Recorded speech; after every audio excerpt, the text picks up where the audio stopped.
C'est un mascara. Paul Kagame azwa même crâne ya ba chimpanzé achana misé na Rwanda pour na laksaki o eza mitu ya ba Tutsi oyo bakufa na génocide na Rwanda. Alors que c'était un mensonge. Il nous présente 800 000 crânes atabatu na mindela ngope na yebite mindele ba yebaki ke eza lokuta ou soit bakoya na piège. Comment on peut vous présenter des crânes au crâne eza ya batutsi tango bato bandaki okweya na massacre wana oya batutsi? Comment Paul Kagame a identifié tous les morts là que no oyo bato bapola bibembe ba crâne eza ya batutsi o msusu eza ya batutu a identifié ki ngondeni o akecha akio bomba soki na mémorial soki na nini on a présenté mindele ke botala mitu ya batutsi pour avoir la compassion du monde. Il s'encourage devant son ami François Soudan, na Jeune Afrique, interview auto passé récemment, à l'objet que non, je suis à l'aise dans ces statu quo. Tant batuni relation à Yena Tshisekedi, le président de la RDC, à l'objet qu'il est à l'aise dans ces statu quo. Eza koseka ya mutu akwei na vélo. Nde salié.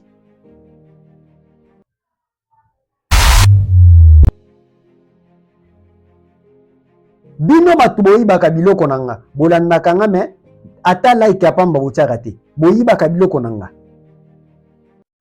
bokeba na piratage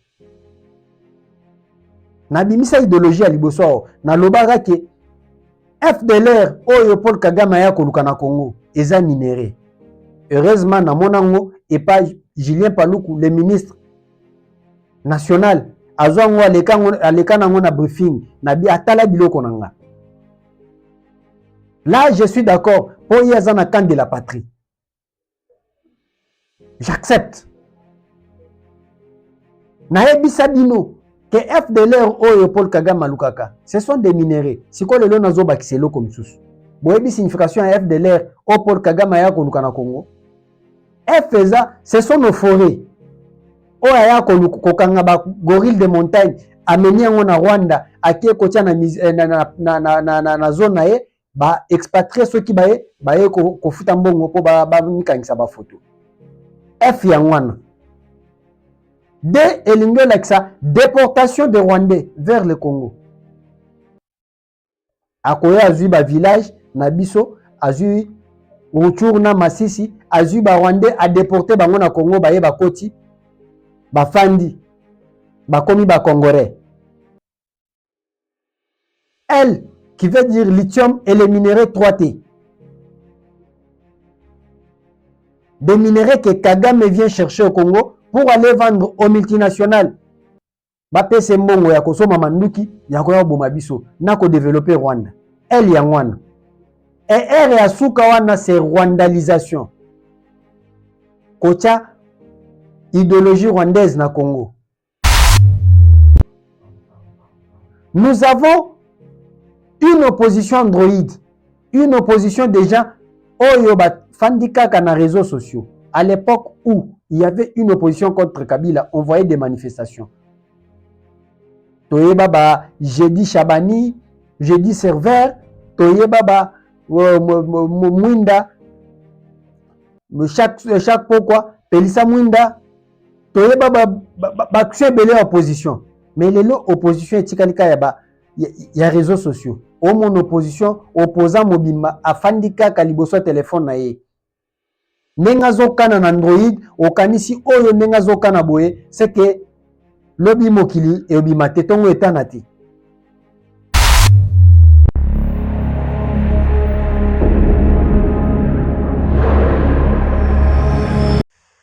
Nous sommes le mardi 7 avril 2026. Bienvenue dans Café Presse.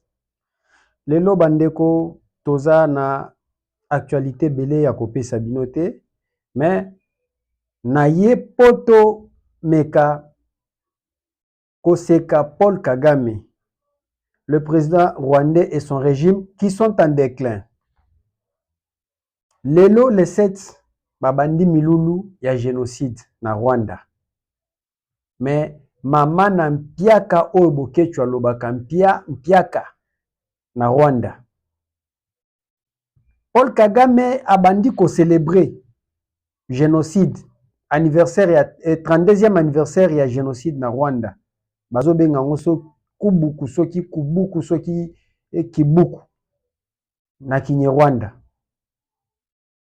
Milulu na bangwe bandi lelo. Mais mama na mpiaka ndenge bozomona ngo na image.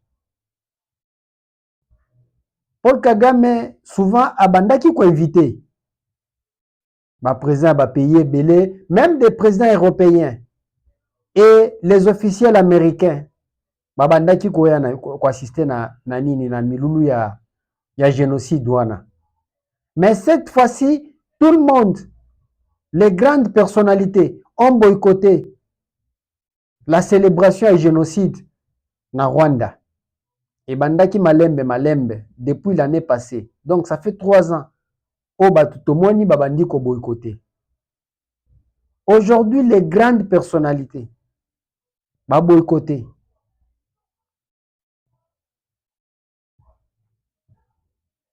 Cela montre que Paul Kagame est à la fin de son règne. Le monsieur qui se prenait pour un roi d'Afrique. Le monsieur qui se prenait pour un leader, le créateur de présidents. Aujourd'hui, Paul Kagame rejeté. L'Angleterre qui soutenait Paul Kagame dans ses bêtises. Angleterre a boakisi Paul Kagame. Macron oyo azalakasima ya Paul Kagame. Lelo Macron a commis ko se retirer. Tala ndenge bazosala marche, bazosala marche na bango, lokwa miyibi po bakende na génocide na bango. Au moment où nous Congolais nous félicitons, pour totali monde mobimba ke génocide oyo Paul Kagame azotambola nango, génocide wana c'est eza fonds de commerce oyo utilisé na monde pour bien piller les minéraux du Congo. Totali sango na monde mobimba, biso ba Congolais. Et les influenceurs, les artistes, les politiciens congolais, batalisa monde mobimba ke les génocides rwandais eza mascara ndenge musicien oyo Fabregas ayemba. C'était mascara. Paul Kagame azwa même ba crâne ya ba chimpanzé achana musée na Rwanda pona lakisa ke o eza mitu ya ba Tutsi oyo bakufa na génocide na Rwanda. Alors que c'était un mensonge. Il nous présente 800 000 crânes à Tabatu na mindela ngope na yebite mindele ba yebaki ke ela lokuta ou soit bakoya na tiejwana. Comment on peut vous présenter des crânes au crâne eza ya batutsi tango bato bandaki okweya na massacre wana oya batutsi? Comment Paul Kagame a identifié tous les morts là que no oyo bato bapola bibembe ba crâne eza ya batutsi o msusu eza ya batutu a identifié kiango ndeni o akio bomba soki na mémorial soki na nini pona présenter mindele ke botala mitu ya batutsi pour avoir la compassion du monde. Lelo nous avons montré à tous ces gens-là que Yazo Salam font de commerce na génocide na Yoana pour soutirer l'argent, avoir attiré la sympathie de la communauté internationale. Au moment où Yemo kwa bomi 10 millions, prenons le cas que non batu bakufa na génocide, c'est 1 million. Ya batu bakufa na Rwanda. Mais pendant ces 30 ans, Kagame a tué plus de 12 millions, 10 fois plus que batu bakufa na génocide. Et la communauté internationale fermait les yeux. La communauté internationale fermait les yeux. Batebele baye bakate. Omoni signe o ba joueur na biso basala ya kokanga munoko boyoana. Et futa biso mingi. Ce qui signifiait que on tue au Congo, mais la communauté internationale ne dit rien. Et la communauté internationale s'est réveillée pour dire que non, ça suffit. Lelo Kagame est abandonné par la communauté internationale. Imaginez que naba célébration nyoso Kagame abandaki obenga ba président ba pays, même le président de l'Union africaine. L'année passée, je pense, si j'ai une bonne mémoire, c'est Lorenzo qui était président de l'Union africaine. Si ma mémoire est bonne, à se déplacer. Mais cette fois-ci, c'est Ndayishimiye qui est président de l'Union africaine. Mupanzi wana kaka azwi mutuka katisi ayeko participer na biloko wana. Atikali ko kende tasali déplacement te, ake na Rwanda ta ke participer na biloko wana.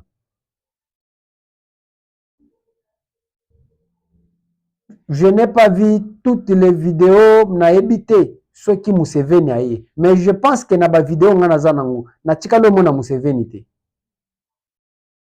Na moni Museveni te. Paul Kagame isolé diplomatiquement. Et quand il s'encourage devant son ami François Soudan, na Jeune Afrique, interview auto passé récemment, a lobby que non, je suis à l'aise dans ces statu quo. Tant batuni relation à Yena Tshisekedi, le président de la RDC, a lobby qu'il est à l'aise dans ces statu quo. Eza koseka ya muto kwe na vélo. Nde salié. Koseka ya muto kwe na vélo. Na ucho lo bango même na vidéo na salaki mukolongo.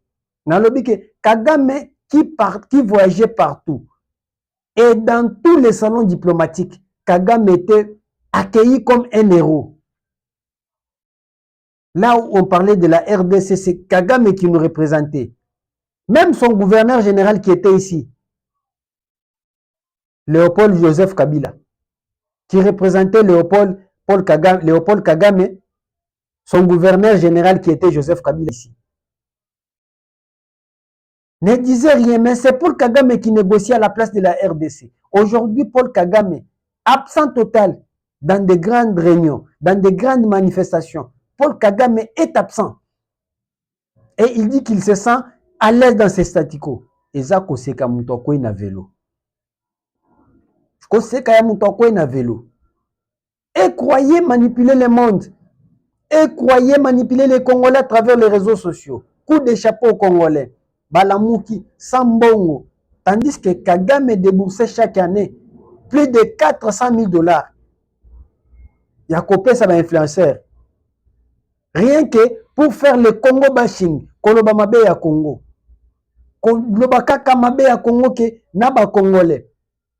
Kotalisa na monde ke ba Congolais bazaka bato bamelaka masanga, bato balinga basi basala kindumba, bato balinga mbongo, miyibi. C'est ça le rôle que jouaient les Rwandais. C'est ça ce que faisait Kagame comme mission. Entre-temps, il pille les minéraux du Congo à Kenango, na Rwanda. Et j'ai toujours dit que même musique Nabiso, Oyo côté Tozaki, très apprécié au niveau international, la rumba, Kagame à côté même na niveau Europe. Oto bandaki omona lokwa bazo sala bien ko beta ba musicien na biso ko benga na bango ba beta musique te na Europe. Selon mon analyse, c'était Paul Kagame le Rwanda. Regardez aujourd'hui, tous ces gens-là au bandaki combattre ba musicien na biso sont avec le M23.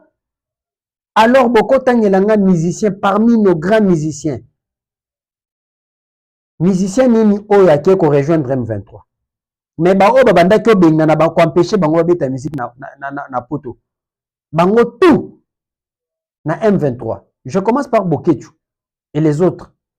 Dengi babanda ko tia makelelo ana. Bango tout na M23.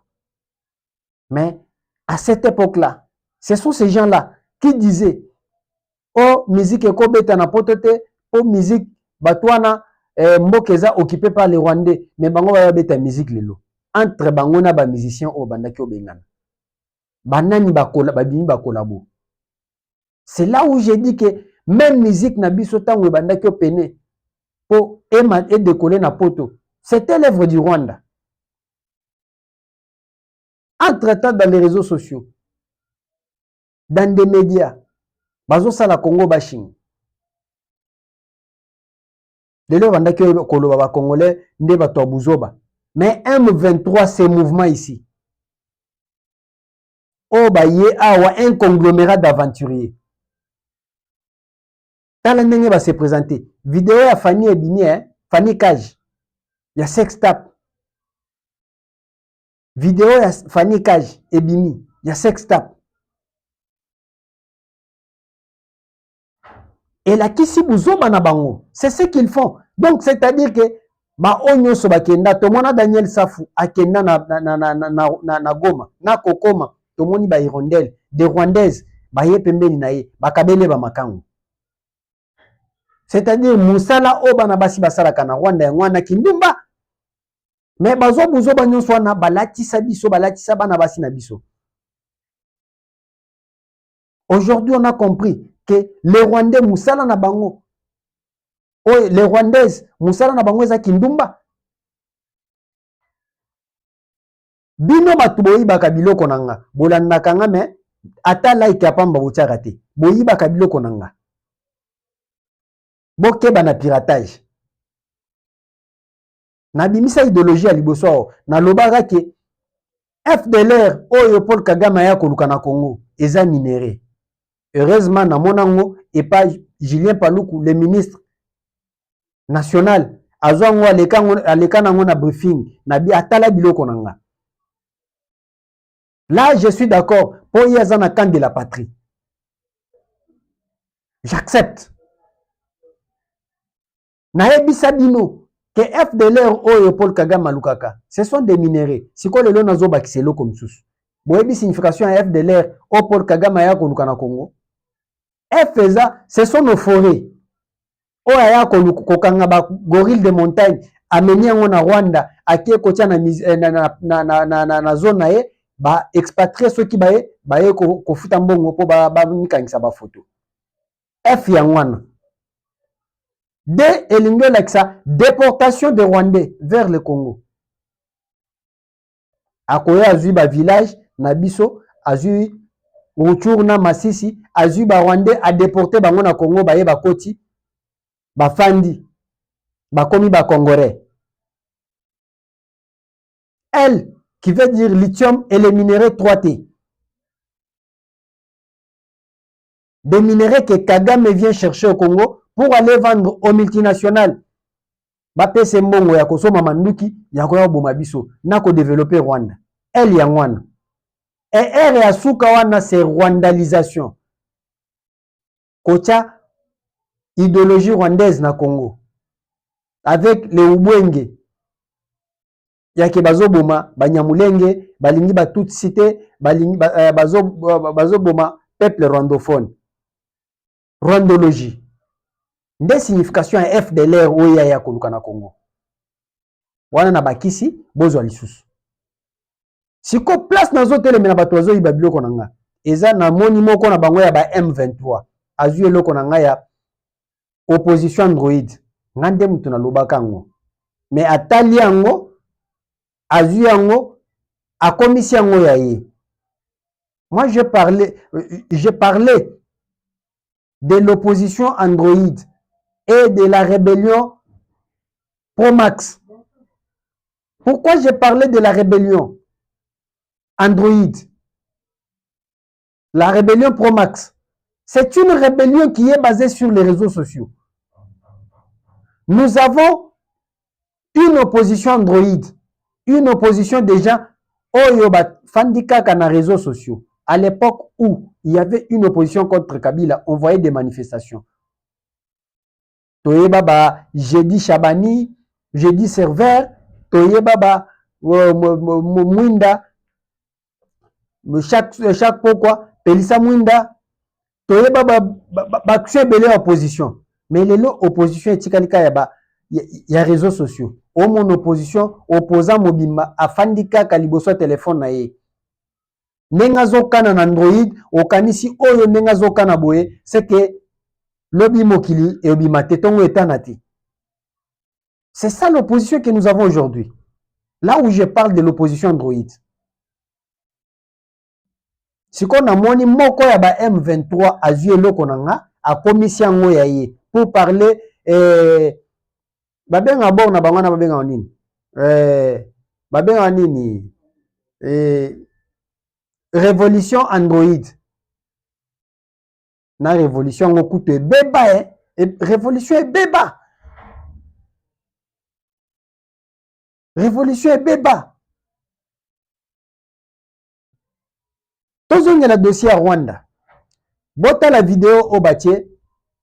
Nakacha manifestation na bango. Donc, ubwenge ya Rwanda na Paul Kagame eza ya makila. Là où j'ai toujours dit que Paul Kagame en dehors de bonjour, le reste c'est les mensonges. Vidéo eza na Kinyarwanda, ngana yoka kango. Botuna ngana yoka kango neni. Po ngana yoka Chiluba. Ngaloba Chiluba. Kinyarwanda na Chiluba na Kibembe ezo s'apparenter. So mtu aloba Kinyarwanda, mtu aloba Chiluba, mtu aloba Kibembe ya Zambie. Ce que tiré matoi oyoka ebalana. Raison pour laquelle batwana bazwa bakombo na biso balinga bakota me babanga kokota kozwa bakombo bakoloba ke babaluba po kuna complication za makasi. Batuna bango makambo ebele. Bazana koto bakendaka. Tolanda ministre rwandais ya lokuta. Ministre w'itangazamakuru Patrick Muyaya kuri televiziyo 50 Bukavu yise abatutsi abicanyi avuga ngo Ministre w'intebe yabasuye nk'umugore, umubyeyi, umuvandimwe mu gice cy'igihugu mutuyemo aho umugore yababajwe bikabije n'ubwicanyi ndenga kamere bumaze imyaka 30 bukorwa n'abatutsi.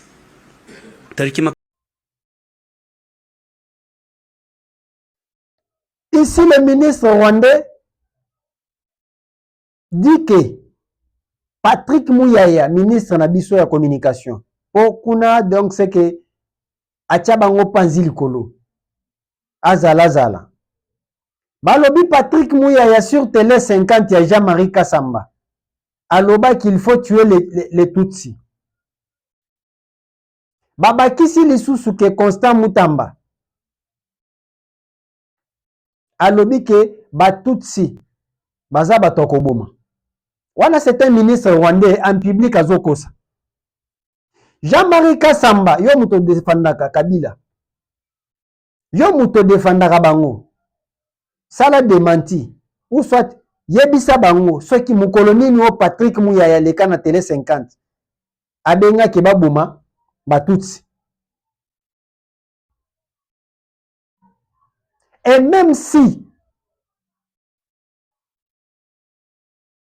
j'ouvre d'abord la parenthèse, ce qui balobi bongo, ce qui est faux.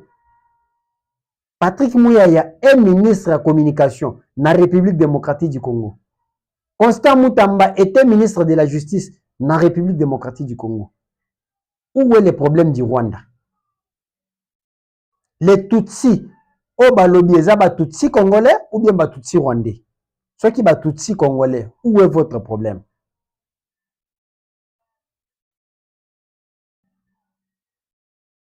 Tala lokuta, tala ubwenge ya ba rwandais. Tala ubwenge ya ba rwandais. Et likolo ya lokuta oyo, non moni même communauté internationale, ebaye bango. Ebaye bango.